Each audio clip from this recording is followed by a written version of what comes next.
بسم اللہ الرحمن الرحیم۔ غیبی امداد کا ایک واقعہ تفسیر ابن کثیر میں ہے کہ ایک صحابی فرماتے ہیں کہ میں ایک خچر پر لوگوں کو دمشق سے زابدانی لے جایا کرتا تھا اور اسی کرائے پر میری گزر بسر ہوتی تھی۔ ایک مرتبہ ایک شخص نے خچر کرائے پر لیا، میں نے اسے سوار کیا اور لے چلا گیا۔ ایک جگہ دو راستے تھے، جب وہاں پہنچے تو اس سے میں نے کہا اس راہ پر چلو۔ میں نے کہا کہ نہیں، یہ راستہ سیدھا نہیں جاتا ہے، اس سے میں ناواقف ہوں، اور یہ دوسری راستہ جو ہے یہ سیدھی ہے، اس پہ میں چلی جاتا ہوں۔ اس آدمی نے کہا میں پوری طرح واقف ہوں، یہ بہت نزدیک کا راستہ ہے۔ اس کے کہنے سے اسی راہ پر چلا۔ تھوڑی دیر کے بعد میں نے دیکھا کہ ہم یکایک بیابان میں آ گئے ہیں، جہاں کوئی راستہ نظر نہیں آیا تھا۔ نہایت خطرناک جنگل ہے اور ہر طرف لاشیں پڑی ہوئی ہے۔ میں سہم گیا اور بہت ڈر گیا۔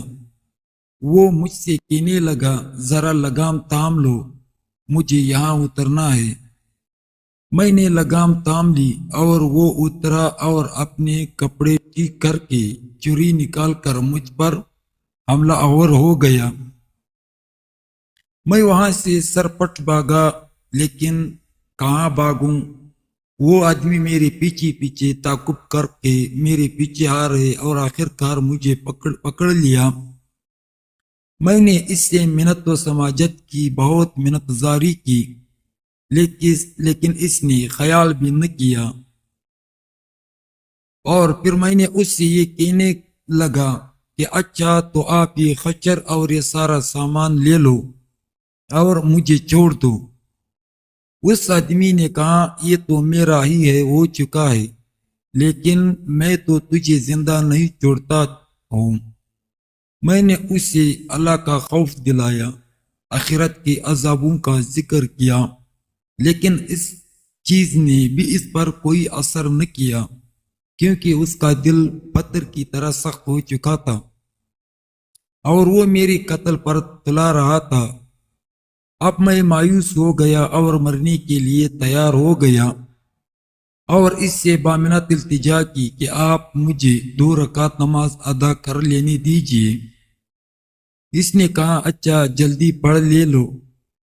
تو میں خوشی میں نے نماز شروع کیا، لیکن اللہ کی قسم میری زبان سے قرآن مجید کا ایک حرف بھی نہیں نکلتا۔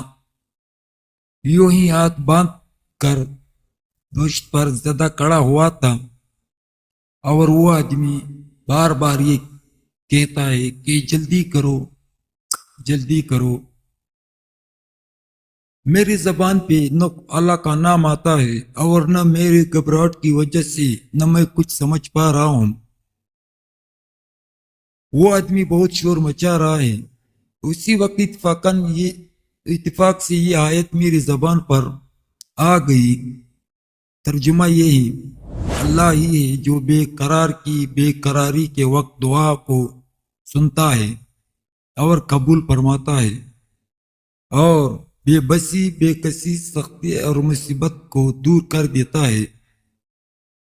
پس اس آیت کا زبان سے جاری ہونا تھا، میں نے دیکھا کہ بیچ بیچ جنگل میں سے ایک گھوڑا بہت تیزی سے ہماری طرف آ رہا ہے، اور اس کے آدمی کے ہاتھ میں ایک تیز تار نیزہ ہے۔ وہ تیزی سے ہماری طرف چلا آ رہا ہے، اور بغیر کچھ کہے ڈاکوں کی پیٹھ میں اس نے اپنا نیزہ گھسیڑ دیا، جو اس کی جگر کے آر پار ہو گیا۔ وہ اسی وقت بے جان ہو کر گر پڑا۔ سوار نے بھاگ موڑی اور جانا چاہا، لیکن میں اس کے قدموں سے لپٹ گیا اور کہنے لگا اللہ کے لیے تو بتاؤ کہ تم کون ہو؟ اس نے کہا میں اس کا بھیجا ہوا ہوں جو مجبوریوں بے قصوں اور غریبوں کی دعا قبول فرماتا ہے اور مصیبت و آفت کو ڈال دیتا ہے۔ میں نے اللہ کا شکر ادا کیا اور وہاں سے اپنا خچر اور مال لے کر صحیح سلامت واپس لوٹا۔ دعوت الحق اس کو پکارنا حق ہے، اس کے سوا نہ کوئی پکار سن سکتا ہے اور نہ مصیبتوں اور پریشانیوں کو دور کر سکتا ہے۔ اس کہانی سے ہم کو یہ سبق مل جاتا ہے۔ ایک تو یہ سبق ہم کو ملتا ہے کہ جہاں پر کوئی چیز بھی انسان کے کام نہیں کرتا، اگر وہ اپنے رب کو، اللہ تعالیٰ کو سچے دل سے پکار لیتا ہے تو اللہ تعالیٰ اس کی مدد لازمی کر لیتا ہے۔ اور دوسری ہم کو اسے یہ سبق ملتا ہے